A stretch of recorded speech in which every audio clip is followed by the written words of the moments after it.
Personally I feel वो आनी चाहिए, लेकिन जिस जो इंडस्ट्री आज है हमारी। एक्चुअली मैं ऐसे एक पैनल डिस्कशन से आ रहा हूँ आनंद से, हाँ, जहाँ पे यही डिस्कशन था कि छोटी फिल्मों के लिए इतना मुश्किल हो जाता है कि छोटी फिल्मों के लिए जो एक्सपोजर देना होता है ऑडियंस तक पहुंचाने के लिए, उसके पहले का जो हम लोग था कि छोटी फिल्म पे कि उतना ही लोड लगता है जितना एक बड़ी फिल्म पे लगता है रिलीज करने के लिए। सो कई बार विजडम का इस्तेमाल करना ज़्यादा ज़रूरी है। और मुझसे ज़्यादा मजे हुए लोग बिजनेस में, मैं फिल्म मेकर हूँ, अगर मुझे बिजनेस करना आता तो मैं पता नहीं क्या कर चुका होता।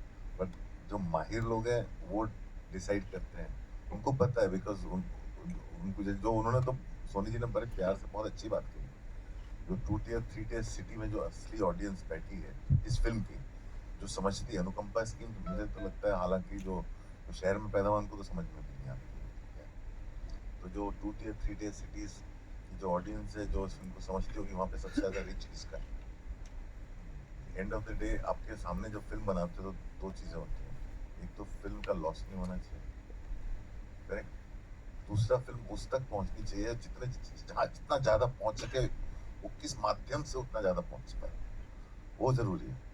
और आपने जैसे एक ही बंदा का नाम लिया था, वो OTT पर रिलीज लेकिन किसी बड़ी हिट से कम नहीं है, लेकिन सबसे ज़्यादा लोगों ने देखी, उसका फायदा उस निर्देशक को भी मिला, प्रोड्यूसर को भी मिला, एक्टर को भी मिला, सबको मिला। तो वो कुछ चीज़ें जो है उन पे बेस्ड होती हैं। और कोई पॉइंट प्रूव करने के चक्कर में मैंने तो खुद की ज़िंदगी के 7 साल गंवाए हैं।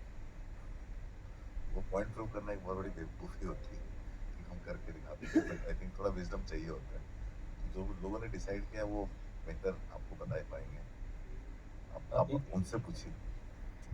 एक सवाल और है, अनु जी एंड शर्मा ने तो खैर जिक्र कर दिया, but I think it's more applicable to Anu ji and Anurag sir. ये फिल्म ऑब्वियसली बात करती है about having a conversation between father and son. तो अनु जी, ऑब्वियसली जब आपने अपना करियर, जब सोचा था कि आप इस सिनेमा की मोह माया से जुड़ना चाहोगे, तो कुछ याद है कि आपने अपने परिवार वालों से क्या कहा और उनका क्या रिएक्शन था?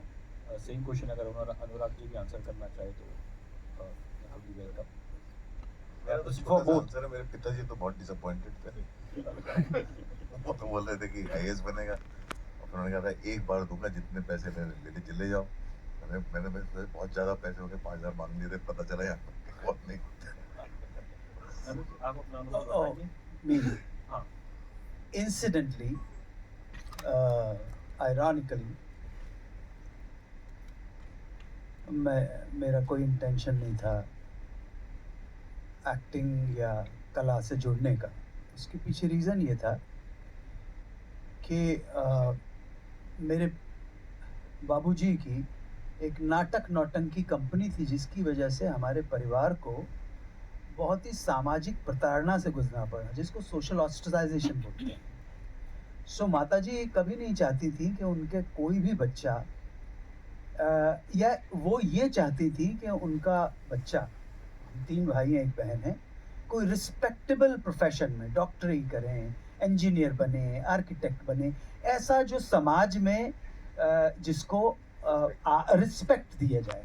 ये नौटंकी भांडपना इन सब चीज़ों के अंदर नहीं था। और इसी वजह से मेरी दादी ने मेरे पिताजी को निकाल भी दिया था, घर से निकाल दिया था। मेरे पिताजी कंपनी के नौटंकी कंपनी के मालिक थे, वो कुछ नहीं, ना राइटर थे, ना डायरेक्टर थे, ना सिंगर थे, ना एक्टर थे, उनका कुछ। सो माताजी की वजह से और पिताजी की वजह से मेरा एकेडमिक करियर तो 93% का था। मुझे इससे कोई लेना देना नहीं है, आज भी लेना देना नहीं है। ये ऐसे लोग हैं जो थोड़े कदरदान जो है, जो मुझे बुला लेते हैं और मैं इनके उसमें काम कर लेता हूँ। तो मैं किसी पैशन की वजह से नहीं आया, मजबूरी में पढ़ाई छूट गई मेरी, गरीब घर का बच्चा, पढ़ाई छूट गई, मैं आगे बढ़ नहीं पाया। IAS, आप भैया IAS ही करना था मुझे तो। अरे मैं कहाँ यार, आज चीफ सेक्रेटरी बन के रिटायर हो गया होता, मैं देशभक्त आदमी हूँ, मेरे को कहाँ यहाँ पे ये बोलते हैं एक्शन सर भागो आप, ये इंजन की हालत खराब हो गई, मैं तो चलते हुए इंजन के सामने ही भागा। मैंने कहा चल पे आप पूछो इनसे, इंजन के सामने, मैंने कहा ये हाथ पकड़, सर क्या कर रहे हो सर आप, ये कर सर करके चल जाओगा, देखा जाएगा। सो ये मेरी राम कहानी है। कोई पैशन नहीं था, मैं वो रेयर ब्रीड में 0.001% में हूँ जो मजबूरी में आए हैं। लेकिन अब मजबूरी में जब आ गए हैं और इस तरह के जो टैलेंटेड क्रिएटिव कलाकार प्रवृत्ति के लोग हैं वो मुझे काम दे देते हैं, तो मैं अनुग्रहित ही अनुभव कर सकता हूँ कि आपने मुझे काम दिया है। पर काम कर करके आप पूछ लीजिए कि मैं कभी पार्टी में गया हूँ इनकी, तो वो काम ख़त्म किया अपने कमरे में। सो मेरे शौक जो है, ना मैं सिनेमा देखता हूँ ना टीवी देखता हूँ। ये विनोद जी की तो ये पहली फिल्म ये थी, अभी दूसरी फिल्म भी आने वाली है, उसमें भी वैसे ही काम किया है। काम करते वक्त ईमानदार हैं, बाकी ठीक है। ये हैं अपना सब चलाते हैं ना, बैठन सब ये है, ऐसे लोग बैठे हुए हैं। अब मजबूरी के अंदर इत्तेफाक से इनकी पिक्चर की और इनकी पिक्चर करने के बाद एक पिक्चर ऐसी करनी पड़ी मुझे, उसके लिए भी आपसे मुलाकात होगी, अब जल्दी होने वाली है, जहां मजबूरी में मुझे म्यूजिक डायरेक्शन करना पड़ा, क्योंकि प्रोड्यूसर और डायरेक्टर कहने लगे गुरुजी हमारे तो आपने गाना रिजेक्ट कर दिया। एक विनोद जी की दूसरी फिल्म में यही हो गया। मैंने कहा विनोद जी ये क्या कर रहे हो? वहां से फोन आया कैंसिल कर दो शूटिंग आप। मैंने कहा विनोद जी क्या बात कर रहे हो यार, 50 तो यहाँ पे डांसर बैठे हुए हैं, 150 जूनियर आर्टिस्ट हैं और आप मुझसे कह रहे हो कि गाना कैंसिल कर दो। कहने नहीं आपको पसंद नहीं आ रहा। मैंने कहा पसंद की बात नहीं है, मैं मैनेज करूंगा। आप देखो मैंने सेट के ऊपर गाना मैनेज किया, गाना रिकॉर्डेड गाने को इस तरह से किया, तो अच्छे लोगों के साथ काम करके आपका म्यूजिक सेंस, हाँ म्यूजिक सेंस ऐसा कर दिया कि जो बोल जो थे, लिरिक्स जो थे,